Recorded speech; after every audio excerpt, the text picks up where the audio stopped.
usually for questions, we stop the stream, well, so that people can ask embarrassing questions or whatever. Yeah, that's fine. Oh, so if people ask during the talk, you stop it as well? No, in that case, we leave it going. So it's just for the very shy people. Okay. I tend to be one of them, so. Yeah, me too. Oh, good.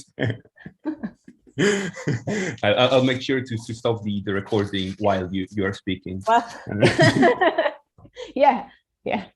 That's my only constraint, but apart from that, I'm all good. Yeah. All right. Cool. Let me also start this recording. Yeah. All right. Everything should be good. So thank you all for joining. Today we have Natasha, who's a postdoc at University of New South Wales, Canberra. And until recently, well, she recently completed her PhD jointly with École Polytechnique in Paris and Macquarie University. And well, her work, as you'll see today, embraces quantitative information flow and uses it for differential privacy, or for proving some properties of differential privacies. So I'm really looking forward to this talk, and please go ahead, stage is yours. All right, thank you so much, Giovanni. So as Giovanni said, today I'm going to be talking about some work I did during my PhD on analyzing differential privacy systems using this quantitative information flow framework. And this is a framework for algebraic reasoning, and it comes from reasoning about secure systems, and we applied it to reasoning about privacy. And so the main theme of this talk today is how do we compare systems in terms of their privacy properties? And I'm going to be assuming that you have some familiarity with differential privacy, but not with information flow. And also, I'm not in machine learning, so this is not a machine learning talk, but I hope this will be interesting and useful for people who are working in privacy preserving machine learning, or if you're interested in analyzing like privacy or security properties of your machine learning systems. Okay, all right. So as you probably know, differential privacy was originally designed for statistical data sets, and it's parameterized by this epsilon guarantee, which relates to the protection of individuals in data sets. But now differential privacy is applied in a very large variety of scenarios. It's applied in the local model where individuals over here, they add their noise to their own data and send it to your curator. It's applied in the deprivacy model, for example, with geolocation points. You can add noise to your geolocation and send it to a service provider. It's applied in text document privacy. You can add noise to a document and obfuscate the authorship. And of course, it's used in machine learning. It's used in recommender systems, mobile trajectories. So what this means now is that we have lots of differentially private mechanisms which were designed for different contexts, and they're being applied in new contexts. And this might make it a bit clearer. So you can see what's going on. We have these classic differential privacy mechanisms, which you may have heard of: random response, geometric mechanism, Laplace mechanism, and they're being repurposed for different scenarios. So say a Laplace mechanism originally designed for statistical data sets can also be applied in local models. It can be applied to geolocation points. It can be applied to obfuscate authorship in a document. All right. And the privacy guarantee you get from this system depends on the context in which it's applied. It can be applied directly to data. It can be applied in oblivious mechanisms, or maybe in very complex workflows. And so one of the things that we want to do when we're designing differential privacy systems is we want to be able to compare them. And so how do we usually do this? Usually we say, let's fix epsilon and let's compare their utility. So my system's better than yours because for this epsilon, my system provides this kind of accuracy, this kind of useful information, and yours only provides that kind of useful information. And my question is comparing epsilons a sufficient thing to do? Am I really comparing mechanisms with the same privacy characteristics? And another thing we want to be able to do is we want to be able to, as you can see, we want to be able to repurpose these mechanisms. So I want to be able to take an epsilon mechanism that you've designed in your system, and I want to put it in my system, and I want to know that I'm going to get the same kind of privacy guarantee. All right. And it's not obvious that comparing epsilons is going to do this. And so let me give you a concrete example. So here I have two different mechanisms. I have one in red like this. This is a geometric mechanism described by its distribution. It's centered on x equals 50 with domain 0 to 100. And here I also have in blue a random response mechanism, which remember is a mechanism which has a point, is like a point distribution and uniform over the rest of the domain. Here it's also centered on x equals 50. And so here my geometric mechanism has epsilon log 27 over 25, and my random response has epsilon log 2. So I ask, well, which mechanism is safer, right? And you would say, well, if I'm comparing epsilons, the geometric is safer, right? But if I actually look at these distributions, I would say, well, for a point close to x equals 50, yeah, the geometric looks like it's safer, right?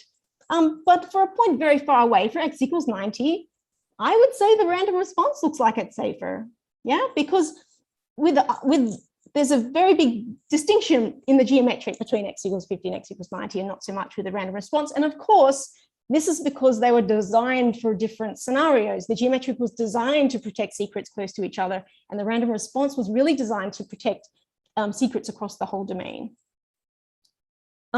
So epsilon is not giving me that information. If you just tell me epsilon, that doesn't tell me how these secrets are protected differently. So if epsilon doesn't tell me this, is there a better way that we can compare mechanisms rather than just comparing their epsilons? So I'm going to take some inspiration from quantitative information flow, which, as I've mentioned, is a framework that we use to analyze secure systems. And so in differential privacy, as I said, we compare mechanisms usually by comparing their epsilons. But in the quantitative information flow framework, we compare mechanisms by comparing how much information they leak. And we say that this comparison is robust in the sense that I can say, if I say a system A is safer than a system B, it means that it's safe with respect to every adversarial scenario that we model, right? So this robustness is important because it means that this comparison is not sensitive to assumptions that we might make about the adversary. If I assume the adversary only has a uniform prior and I'm wrong, then my guarantee might not hold. And we call this kind of a comparison a refinement. And this refinement is really sort of the key theme of this talk. So this is quite an important concept to understand. However, the differential privacy and the quantitative information flow concepts are quite different. Differential privacy is a max case kind of a measure, we say, because it looks at the worst case scenario for an adversary, right? So we're worried about worst case adversaries. Whereas in QIF, we use the expected gain of an attacker as our model. So it's an average case measure. So it's not clear that these kind of measurements are comparable. So what I'm going to ask in this talk is, how safe is it to compare mechanisms by comparing their epsilons? And in the QIF language, we would say, well, how robust is epsilon as a leakage measure? We're going to think about, can we compare these kind of orderings? Can I compare the epsilon, the max case ordering, with the QIF average case ordering? And if not, can I find other robust max case orderings that I can use to compare mechanisms in a more meaningful way than just with their epsilons? That gives me some more information. Okay. All right. No questions so far. I can keep going. Yeah, I think there was a question about how you define safer, but I think you kind of answered that. So yeah.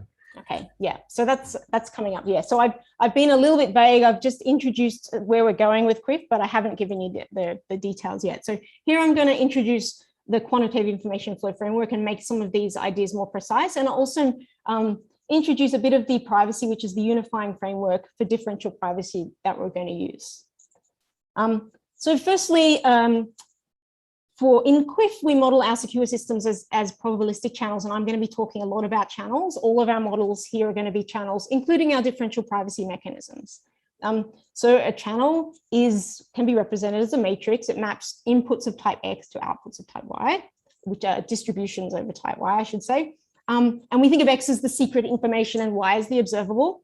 And our interest is in measuring how much information about X, about the secret X, leaks through observations on Y. And so each row of this is a probability distribution. It's a row stochastic, and it represents the probability P of Y given X. All right, now for our Bayesian, our adversaries, we're going to assume are Bayesian and information theoretic. So information theoretic means that we're not going to worry about adversaries who are computationally bounded. And Bayesian means that we're going to model our adversaries as having some kind of prior knowledge over secrets, which we model as a prior on X. And they're going to use Bayes' rule to update their knowledge about, after an observation, about the secrets. All right, so here is how we apply Bayes' rule to a channel. All right, given a channel over here, and this is my prior over secrets. So this half is the prior probability of X0. This is X1, X2. I multiply the channel through each row, I multiply by its prior to get a joint distribution. And then I marginalize down the columns of the joint to get the conditional probabilities P of X given Y, which are the posterior probabilities, and I get the marginal P of Y. And these posterior probabilities is what is the updated knowledge that the adversary is going to use to learn about secrets in the channel, that the channel releases, sorry. And as I said, Bayesian threats are modeled using a prior, and we're also going to model them using a gain function, which represents their intent and their capabilities. So we assume that an attacker has a set of actions W that they can take. For each action W in secret X, the value of the gain function GWX gives the gain of the attacker who takes action W when the true value of the secret is X. And here's some sort of examples of how we might use this model. So the sort of classic example that you would think of is the adversary who wants to guess the secret in one try. And here the set of actions corresponds to guesses of the secret, and the adversary gets 1 if they guess the secret correctly and 0 if they don't guess the secret. We can also model an adversary who wants to guess a property of the secret, and here W can represent, say, the equivalence classes representing properties of the secret. You get 1 if you guess the equivalence class and 0 otherwise. And also, you know, for example, modeling a value, an adversary about guessing a value close to the secret, where their adversary's gain is inverse to the distance of the guess from the actual value of the secret. All right, and so this general model allows us to model this very wide variety of adversarial scenarios. And the reason you'll see the reason we adopt this kind of model is because in order to measure leakage, our principle is that our leakage measure should reflect a threat. So we have to have we design the systems, the QIF system is designed so that the model models the adversarial threat, and from there we get the leakage, and from there we can reason about threats using leakage. And I've also said this dually we can use loss functions, and so you can recover, you can use uncertainties and entropies as your model here instead of G vulnerabilities, but in general we use gain functions. All right. And so now we can use this model to describe the vulnerability of secrets. And I've set up here, these are inference attacks. So really our model is about Bayesian inference. So we're modeling the optimal Bayes attacker in the sense that they're going to use their information, all of the information from the channel to maximize their gain. So before making an observation, the prior vulnerabilities, the maximum expected gain for the attacker using just their prior knowledge and their gain function. And the posterior vulnerability is measured as their expected gain after observing an output from the channel. So this is just the expected vulnerability of the posterior distributions, right? And then we can measure the leakage as the difference between the prior and the posterior vulnerabilities. But as you'll see, we're only going to need the posterior because we're going to be comparing systems for the same adversary, right? So I'll show you how this works. So now this concept of refinement, which is this important kind of abstract concept that I want you to understand. So we say that A is refined by B, and we write it like this, and that is going to mean B is safer than A, right? And another way to say this is that, well, B leaks no more than A for any adversarial threat that we model using these gain functions and priors, right? And so now I can write this down in terms of the vulnerabilities that I've just described. So A is refined by B whenever B's G vulnerability is less than or equal to A's G vulnerability. In other words, the posteriors of B, the posterior vulnerability of B is less than A. In other words, the leakage of B is less than A. So I'm just saying exactly this here, right? And I don't need to use the prior vulnerabilities because it's common, it's independent of the channel, right? So they sort of cancel out. Yep, and this is quantified over all priors and gain functions. So this is for every adversarial threat. So okay, this is a nice leakage ordering, but how do we actually, prove that this ordering holds? How do we find it? So remarkably, there is a very simple way to verify when this order holds. And it turns out that A is refined by B precisely when I can find a channel R such that A times R equals B, where A times R is matrix multiplication. So what this means, you can think of R as a post-processing step. So this is essentially the data processing inequality for channels. What it's saying is that if I post-process A, I get a channel B that's safer against every Bayesian inference that we can model using this G leakage framework, right? So that's a very strong statement. And this order is, so this is a leakage ordering on channels, right? And this order is robust in the sense that we're not making any assumptions about our adversary. It holds for every prior, for every gain.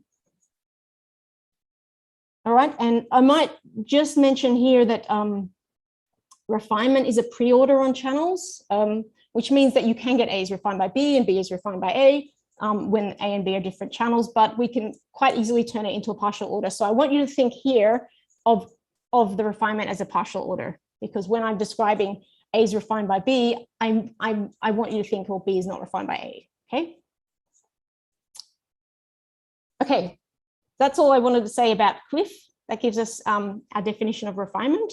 And we'll be talking through these concepts a bit as we go. This is just the background to deprivacy, which I'm going to use as a unifying framework for differential privacy. So if you've seen the differential privacy equation, deprivacy is just the differential privacy equation, but also we include the metric D as a parameter. And this allows us to recover standard differential privacy using the Hamming distance and local differential privacy using the sweep metric. And we can also apply this to arbitrary metric spaces. So in geolocation privacy, we use Euclidean metric on 2 dimensions. In author obfuscation, we use Earth mover's distance. So you can use any kinds of metrics and you get this kind of guarantee. And D describes the amount of noise. You can think of the metric as describing the amount of noise and epsilon as determining the amount of noise. All right, and finally, we're going to write all of our mechanisms down as channels like this. So this is you might recognize this as a geometric mechanism, a truncated geometric log2 differentially private. And it's with respect to the Euclidean distance here. So this means these distances, you can think of them as distance 1. So this means that it's a structural constraint on the channel, which means that in every column, the ratio of adjacent elements here is less than or equal to 2, greater than or equal to half. Okay, I'm going to go ahead. So these are the new refinement orders. As I mentioned earlier, the standard QIF refinement is an expected gain. It's an average case notion, and differential privacy is a max case notion.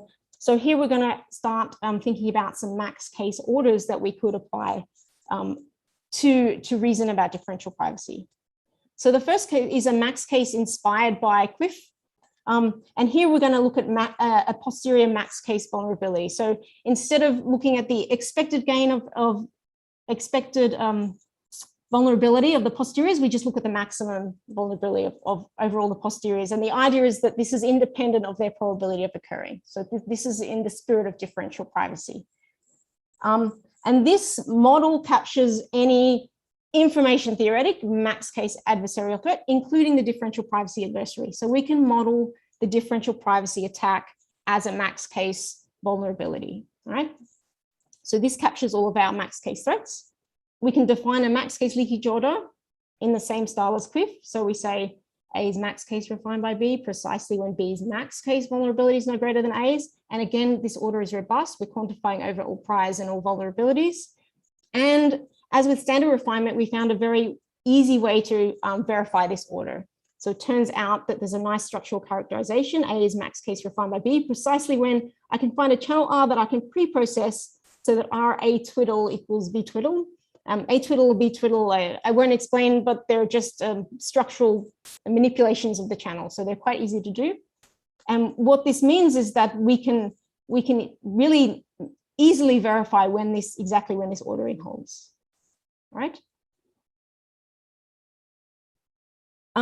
And now I'm going to introduce a second max case ordering inspired by more by differential privacy. And I'm going to call this the privacy-based leakage ordering. So we're going to say A is max case, A is privacy refined by B. Whenever if A satisfies D privacy, then B satisfies D privacy. And here we're quantifying over all metrics, right? You've noticed I've left out the epsilon. So you can think of this, sometimes we absorb the epsilon into metric, but you can just think of this as whenever A satisfies epsilon D privacy, then so does B, and B's epsilon is less than A's, right? In other words, B is always safer than A for any D.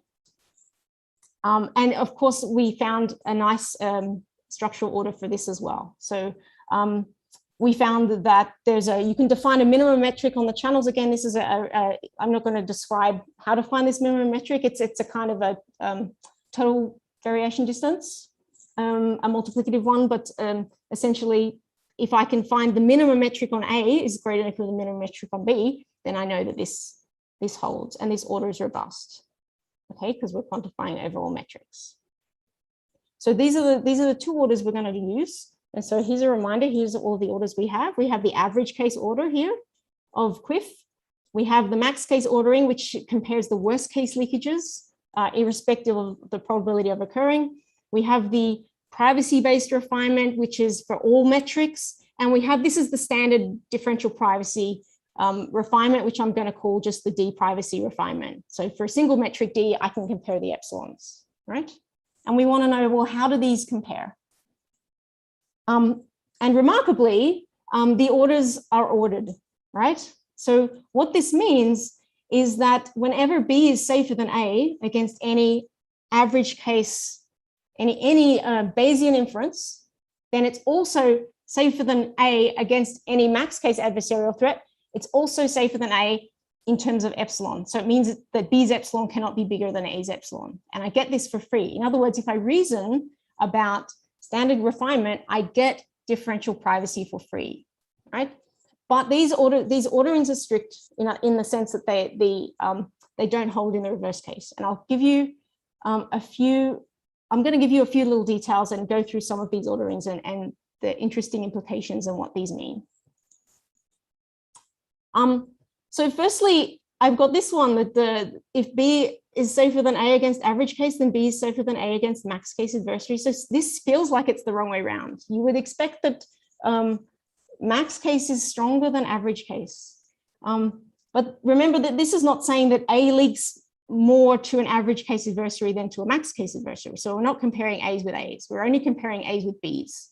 So if I can try and give you some intuition for why this is true, it's because in the max case, we're only interested in, it's only one posterior that really, you can think of it as an outlier, one posterior that affects the max case. Whereas in the average case, all of the posteriors contribute to the leakage, right? So that's kind of an intuition as to why max case is somewhat weaker.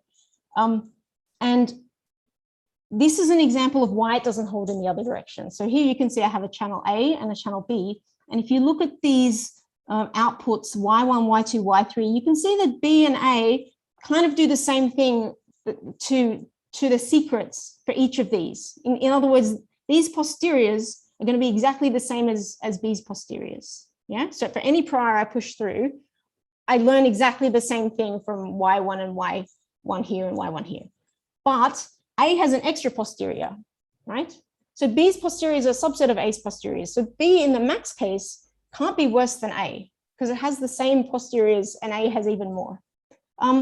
But we can check that B is not a refinement of A. We can use our verification to verify that B is not a refinement of A. So this is a counterexample to show that it doesn't hold in the other direction.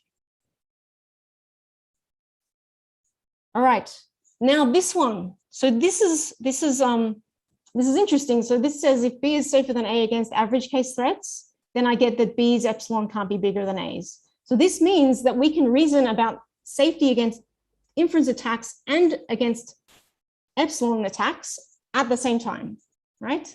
If we know that refinement holds because refinements hold stronger, then we know that differential privacy holds and we can reason about both of them.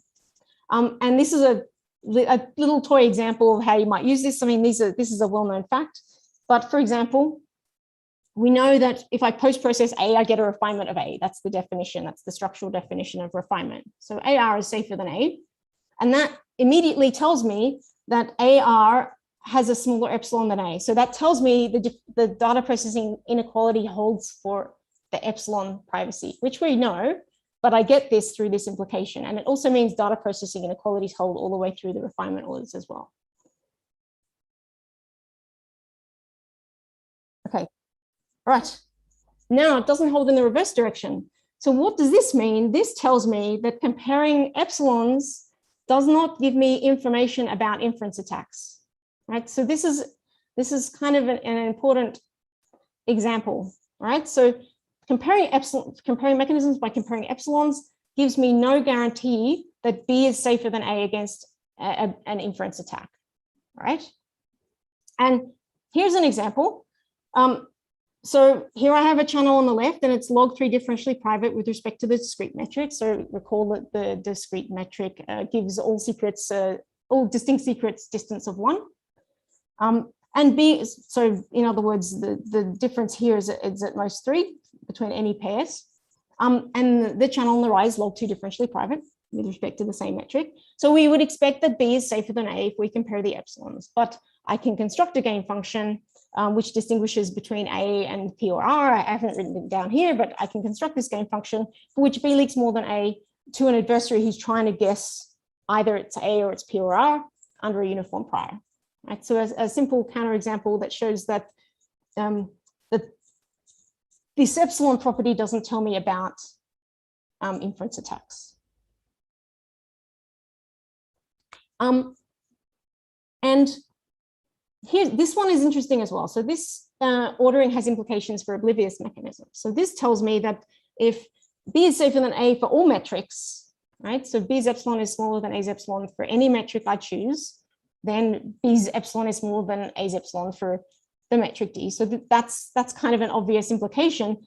But interestingly, what it means is that if I have an oblivious mechanism, so remember an oblivious mechanism is one where I usually used in standard differential privacy. I have a query F and I have a noise adding mechanism H and I compose them together and I get a differential privacy guarantee over the data set. Usually when I construct my noise adding mechanism H, I have to tune it to the sensitivity of F, right? So I have to do some work. What this order tells me is that if I know that A composed with F gives me epsilon differential privacy, I can substitute B without tuning to the sensitivity of F, without even knowing what F is, right? I don't have to know anything about F. I can substitute B and I can guarantee that my differential privacy will continue to hold. So here's an example of where you could use this. Here's a geometric mechanism. Here's a random response mechanism. I can compute, we can compute that the minimum metric on the geometric is bigger than the minimum metric on R. And that means I can substitute R safely for the geometric in any oblivious mechanism, regardless of the metric on the domain, right? So regardless of what metric you're designing this for, regardless of the function F, this substitution is safe. And then it doesn't work the other way around. So this is quite interesting. This means that the ordering, the epsilon ordering depends on the metric. And so here's a kind of another example using geometrics and random response mechanisms. So here I have that R is log3 differentially private with respect to the Euclidean distance here, right? So less than or equal to 3 or less than or equal to whatever it is. 9, 6, I can't remember. Anyway, so R is log3 differentially private on the Euclidean metric, G is log2. So G is a refinement of R, but as soon as I look at the discrete metric, they switch roles, right? With respect to discrete metric, R is log3, G is log4, and now R is safer than G, right? So just knowing epsilon, I can't tell, is R safer than G or is G safer than R, because they switch around depending on the metric I'm talking about, right? So this means that these are context dependent, right? This tells me that if I'm using one in an oblivious mechanism, I'm using one on a text document, right? I can't just say this one is safer than that one, right? It depends on the metric. Okay. Are there any questions so far? Have I confused everyone? I can keep going. I'll keep going. All right. So I've given some little specific interpretations of what these refinements mean. So now we're gonna look at some well-known differential privacy mechanisms, and we're gonna see if any of these refinements hold. So the question I'm asking here is, I've shown you that in general, you know, it's not safe to reason using epsilon about inference attacks, for example. But maybe there's some specific examples in differential privacy where it is safe to reason, you know, where the epsilon ordering does imply the standard refinement ordering or some of the other orderings. So we want to know, are there any counterexamples? Are there any interesting things that we can say about differential privacy mechanisms? So here's the mechanisms that we're going to be looking at. Here's my truncated geometric mechanism. Here's my random response mechanism. And here I'm also going to look at exponential mechanisms. So if you remember, exponential mechanisms are designed with like a cost function, and we're just going to use the metric distance as the cost function, the Euclidean distance here. And you'll also recall that exponential mechanisms, you give them an epsilon, but the epsilon that actually you get from the channel is often better than the epsilon that you've parameterized it with. So we're going to use the epsilon on the channel as our epsilon for comparison. And so what happens if we compare the same mechanisms and we change the epsilon? So I take a geometric and I reduce its epsilon. What does that mean? And it turns out that all of the refinements hold. So what this means is if I reduce an epsilon on geometric, I can then, that's safe against all Bayesian inference attacks, all average case, all max case attacks. So I can substitute a geometric with a smaller epsilon, and I know it's a safe thing to do with respect to any adversarial attack that I wish to model, okay? And the same holds for the random response. I take a random response with an epsilon, I reduce its epsilon, it's a safe thing to do with respect to any kind of attack, not just differential privacy.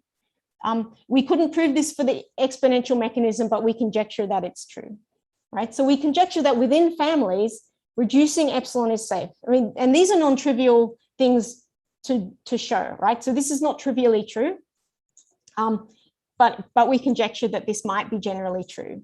So it means that comparing epsilons within the same family is safe with respect to inference attacks. All right, now what happens when we compare different mechanisms? Well, I think you've had some hints about what's going to happen when we compare different mechanisms, and it turns out that the standard refinement never holds. So if I take a geometric with an epsilon, I take a random response with a smaller epsilon, comparing the epsilons does not tell me that they're safe against inference attacks, and it didn't work with any pairs that we used with the geometric exponential, random response exponential. So none of these, in general, reducing epsilon does not give me a safety guarantee any stronger than the epsilon guarantee that I had. With respect to inference attacks. So here I'm just talking about the standard refinement. However, we did find a very nice relationship in another work that we did between the geometric and the Laplace mechanism. So it turns out that the Laplace mechanism for the same epsilon is a refinement of the geometric mechanism with the same epsilon. And this is quite interesting. So this tells us that the Laplace mechanism is at least as safe as the geometric with respect to all adversaries, right? With respect to all max case, average case, all of the adversaries that we model, okay? And it's equally safe with respect to the epsilon differentially private one, right? So this includes inequality here. And we wanted to know, well, okay, then the standard refinement doesn't hold. Do any of the other refinements hold? And actually, we did. I showed you an example earlier. We have that the privacy refinement, which quantified over all metrics, holds between the geometric and the random response, and between the geometric and the exponential. So remember, this is for oblivious mechanisms. This means in any oblivious mechanism, I can substitute an R with an epsilon no bigger than G's epsilon, and it's a safe operation, right? It means that the epsilon guarantee will hold. It's safe in terms of the epsilon guarantee will continue to hold, and I don't have to tune it to the function. And the same for exponential mechanisms, right? Okay. Now I'm going to look at some other properties of refinement that are kind of interesting in terms of reasoning. So until now, we've been just comparing mechanisms in a kind of standalone way, right? So I've just been talking about mechanisms more in a local differential privacy kind of way, that as a mechanism on its own. But now, what happens if your mechanism is part of a complicated system, right? Can you switch mechanisms in and out safely? And what kind of properties are preserved when you switch them in and out, right? When you switch in another mechanism. So the first thing I'm going to do is I'm going to recall that refinement is a pre-order. So if I know that A is refined by B and B is refined by A, then what this means is that A and B have exactly the same leakage properties and they can be substituted in any context, right? In any workflow. And concrete example, truncated geometric mechanism and the infinite geometric mechanism have the same leakage properties. So we would say that these are the same channel, right? So you can substitute, you don't have to use an infinite geometric, you can substitute a truncated geometric quite safely, safe against all adversarial attacks. It's safe to do, all of your reasoning will continue to hold against all of your kind of Bayesian inferences, max case, and your epsilons will be fine. And the same thing holds for the Laplace mechanism. So here, when I say truncated Laplace, I mean that if you have a discrete domain and, say 0 to 2, and then you have an infinite Laplace mechanism defined on the whole domain, you can truncate it down to the bounds 0 to 2. And it will have the same properties as your infinite Laplace, right? So this is nice. Okay, the second thing is, so what if you have a system that has some kind of pre-processing, and then it has your noise adding mechanism in it, right? And so it turns out that pre-processing respects refinement. So what this means is, if I do have an R and I have some pre-processing R and I have some A, and I know that B is a refinement of A, I can safely substitute B for A here. And it's a safe thing to do with respect to all of the refinement orders, and in particular with respect to inference attacks against the whole system, right? So I can safely reason using refinement for this substitution. And clearly it means the substitutions don't break the epsilon ordering as well. So that means RB will still be safer than RA. Yeah, is that clear? But interestingly, the same doesn't work for post-processing, right? So this is quite curious. So if I have my noise adding mechanism and then I do some post-processing, right? Remember, post-processing is safe, right? So my A times R is still safer than my A, and my B times R is safer than my B. But what this is saying is, just because B is safer than A doesn't mean B times R is safer than A times R. So this means that you could produce a less safe system from a post-processing step, right? And it's not safe to just compare mechanisms without including the post-processing in your comparison. And so in particular, this also doesn't hold for the epsilon case, which again, if B's epsilon is no bigger than A's epsilon, it doesn't mean that when I post-process B, BR's epsilon is going to be still no bigger than AR's epsilon. And here's a counterexample to show you how it happens. So here is my geometric mechanism on the left, and here's my random response mechanism on the right. And here I have, well, the geometric is safer than the random response according to my epsilon refinement, but now I multiply them both by channel C, and I get that RC, the epsilons have swapped orders, right? So RC's epsilon is now smaller than GC's epsilon, and therefore RC is now safer than GC. And I guess the kind of significance of this is that what we do, and I've done it myself, is you have a complicated system and you say, oh, it's epsilon safe, and then there's some post-processing, and I don't care about the post-processing because it preserves, my safety properties. That's fine. But what it means now is that now if someone else has another system that's epsilon safe up to here and then has some post-processing, I can't substitute, I can't compare them. I can't say mine's better than yours now, right? Even if we fix those epsilons, because with the post-processing, the epsilon orders can swap, right? So I now can't do a reasonable epsilon for epsilon comparison with these systems. I can give some intuition later. We might be able to give some intuition about this. All right. So that's sort of The main things I want to talk about here, I'm going to just mention some things that I haven't spoken about, but might be interesting points for discussion as well. So some things that you might be thinking about. I mean, I've talked about this a lot. So what does this mean about differential privacy and inference attacks? So really, it just means that in terms of comparing mechanisms, comparing them by their epsilons is not informative regarding inference attacks, right?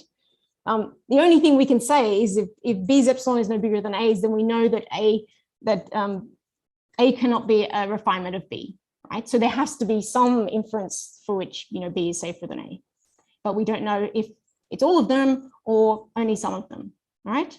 But epsilon itself, if it's small, we know that there's some research that says small epsilons imply some, you know, bounds on leakage. But in general, even if an epsilon is very large, it could still have a very small leakage, right? And here's an example. Here's my favorite geometric mechanism over here, log 2, and here's my M, which is epsilon's infinity. And my Bayesian adversary who wants to guess the secret in one try under a uniform prior prefers M, right? Because even though epsilon's infinity, and the intuition here is that epsilon is affected by one single zero in your channel, right? This channel is very safe. It does almost releases nothing except for this zero that you stuck here and that blows your epsilon out of the water, right? So the idea is that epsilon is a little bit fragile to reason about because it's so sensitive to individual things. And I mean, I guess that's what it was designed for. But that sensitivity means that this kind of general robust reasoning doesn't really work. And the second thing is, I haven't said anything at all about utility yet. And utility really is a kind of inference, right? Especially when we're doing all this randomization, it means utility is also an inference. So if B is safer than A against all inferences, doesn't that mean that B is less useful than A for all utility, right? And the answer is, well, yes, yes, it does. Because, and this is the Delaunius dilemma that we're trying to avoid, right? This is exactly the problem. If you want to protect, if you want a mechanism that's universally useful, it's going to be universally risky against Bayesian inferences, right? That's just what you've got.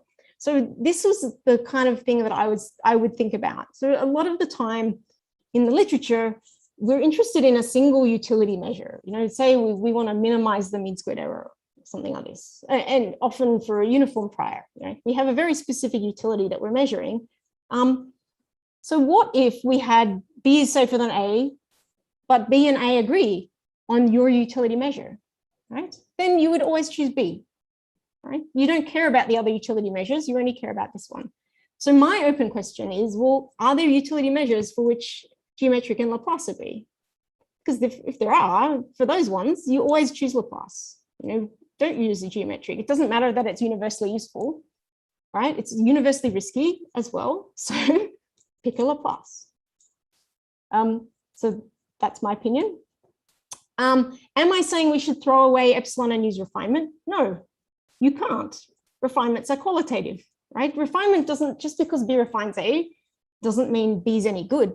They could both be terrible, but just B is slightly less terrible than A. And in fact, we don't even know how much better than A B is. Refinement doesn't tell us that at all.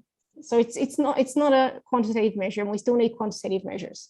And you know, like I've said here, you can have B refines A, but you know, they both still have epsilon infinity, so that's not helpful at all. And then how can we use these refinements how can we use these refinements to help us? So I think you know, the point I'm trying to make is that refinements allow us to make stronger claims about what's protected, right? So if I know a strong refinement holds, then I can say something much stronger about my system.